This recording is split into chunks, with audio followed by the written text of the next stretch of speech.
Осы сабағымызда CSS селекторларымен істеуді көреміз. Баста проект жаратып алайын. Создаттап көремін. 3 VS Code'ды ашамын.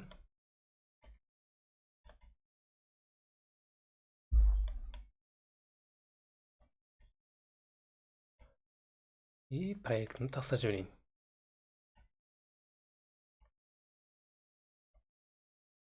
Индекс HTML ашуым керек.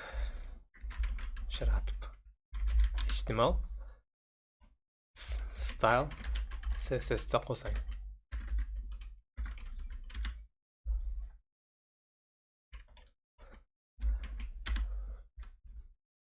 Style CSS-ті индекске жалғаймын. Link арқылы. Link деймін. Style CSS. 3P тегін жаратайын.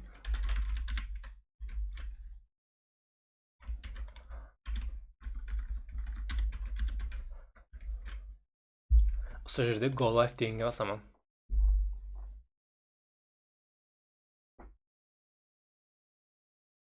Тегім міне.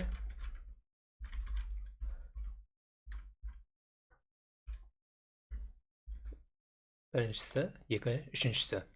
Енді әрқайсысын реңге бояуым керек. Мысалы, қызыл реңге бояй жақпан P-текілерін. Оның үшін мен Style CSS-ге барамын. Бірінші селекторымыз P деп жазамын. Color десем, red. Әмесі қызыл реңге боялды. Енді бұларды светофор реңіне бояй жақ болсам, мысалы, мынаны қызыл, сары, жасыл қылатын болсам, енді екінші селекторды керек, класс селекторын. Оның үшін отдельный класс беруім керек. Мысалы, мынаған класс деймін, класс 1. Қалегенше жазсам болады. И екіншісіне қосып кете берсем де болады. Класс 1, класс 2 деп.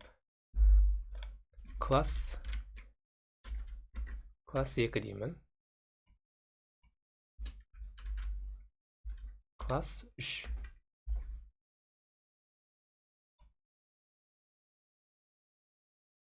Енді бұны қызыл реңге бояй жақпан, мынаны сары, мынаны жасыл реңге бояйық. Оның үшін класс селекторын сайлауды үйренеміз. Селекторды сайлайтын болсам, точка дегенді сайлауым керек. Класс 1 деймін. Color red. Результатын көрейік. Қызыл болды. Енді осыны екіншісіні класс 2 деймін.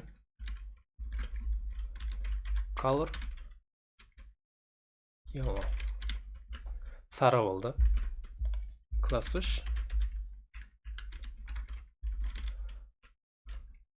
Color green. Жасыл болды. Енді қараңыз, біздер класспен сайлауды үйрендік, тегпен сайлауды үйрендік, енді ID-мен сайлауды үйренейік. Оның үшін ID қарағенше P1 десем болады. Енді осыны селектор сайлап көреміз CSS-та. Оны решеткамен сайлауымыз керек. P1 дейміз. Мынаған басқаша ала берейін. Текст деп. Тек бұл жерде де текст деп жазамын. Color. Мен бұл жерде басқаша рең алайын. Мысалы, aqua деген. Бұл реңге боялды. Бұл жерде айтсам қараң. P-деге класс 1 деген қызылға боялды деп тұрпан. Бірақ мен ID менен сайласам, решеткамен сайласам, бұл класстан үстін тұрады. Ал класс кәдімгі тегтен үстін тұрады. Оны айтқанда мынандай. ID үстін тұрады класстан. Класс тегтен үстін тұрады. Егер мына жерге класс 2-нің орнына тағы бір ID берсем, уникальный болу керек, олам текст 2 деп. Бұл жерде тағы бір мәлімет беріп көрейін. Так, текст 2. Color black деп айтайын. Қызыл, қараға боялады. Бұны ядлап алсаңыз болады. ID үстін класс үстін тег. 3 текарғы селекторларды үйреніп алдық. Енді басқаша селекторды үйренейік. Div тегін үйренейік. div ne үшін керек? Қараң, div группалау үшін керек. Кәдімгі параграфтан парқы жоқ, тек группалайды. Ішін текст жазсаңыз да болады, я болмаса басқа теглерді сақлап қойсаңыз да болады. Мысалы, мен div дегенді былай группалап қойсам болады. Бұл жерде div бар, оған да класс контейнер деп.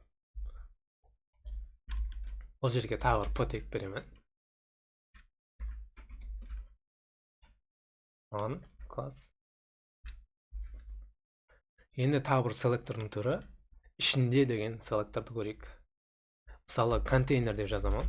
Контейнер p десем, контейнердің ішіндегі теглерді ал дейді. Ал color red дедім. Бұл жерде контейнердің ішіндегі хамесі қызылға айналады, сыртындағысы қара болып тұра береді. Мынандай селекторды көрдік. Оны класс десем де болады. Мысалы, класс 1 деп. Класс 1. Контейнердің ішіндегі класс 1 қызыл реңге боялсын деген. Қызыл реңге боялды. Енді группалауды көрейік. Группалау деген не зат? Бұны өшіремін, группалаумен істеп көреміз. Группалау қандай? Қайттан div жаратамын, box 1, box 3, box 6. Соларды жаратып алдым. И соны divті өшірім керек.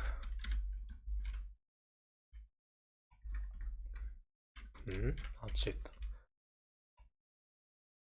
Группалауды көрейік. Қараң, әртүрлі класс бердім. Менде tag класслар қызыл болсын, жұп классларым жасыл болсын деймін. Группалап көреміз. Оның үшін бүйтемін. Box 1 үтір деген белгісін қойып, box 2 емес, box 3, box 5 жасыл болсын деп айттым.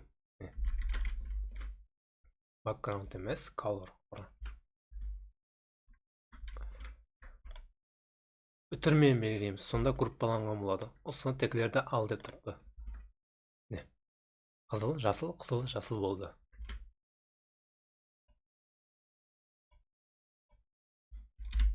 Қараң, класс уникальный болу керек емес, әртүрлі болсаңыз болады.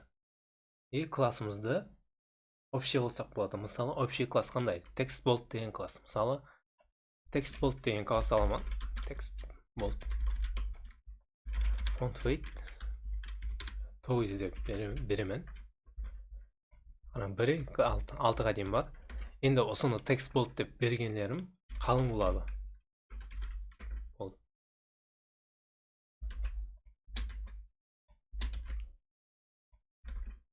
Қалың болып тұрды, көрдіңіз бе? Алдыңғы результатымен қарағанда. Best. TextBold. Енді pseudo класс дегендерге көрейік.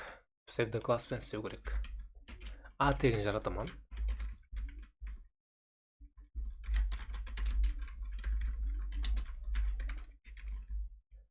Осы жерге класс берейін. Hover.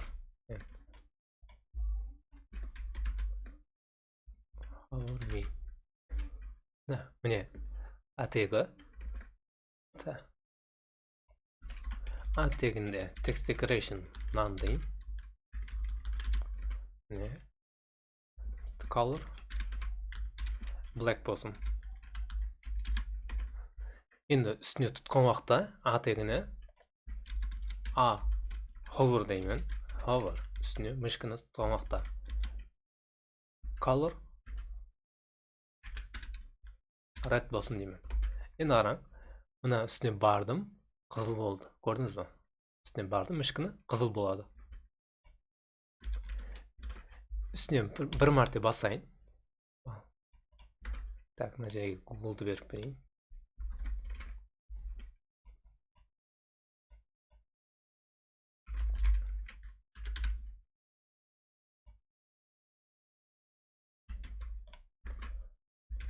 Google'ды берейін.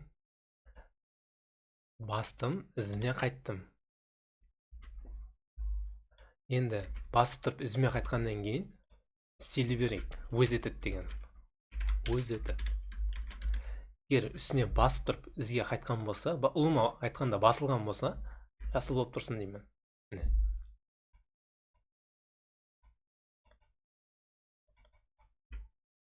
Ctrl Shift F5.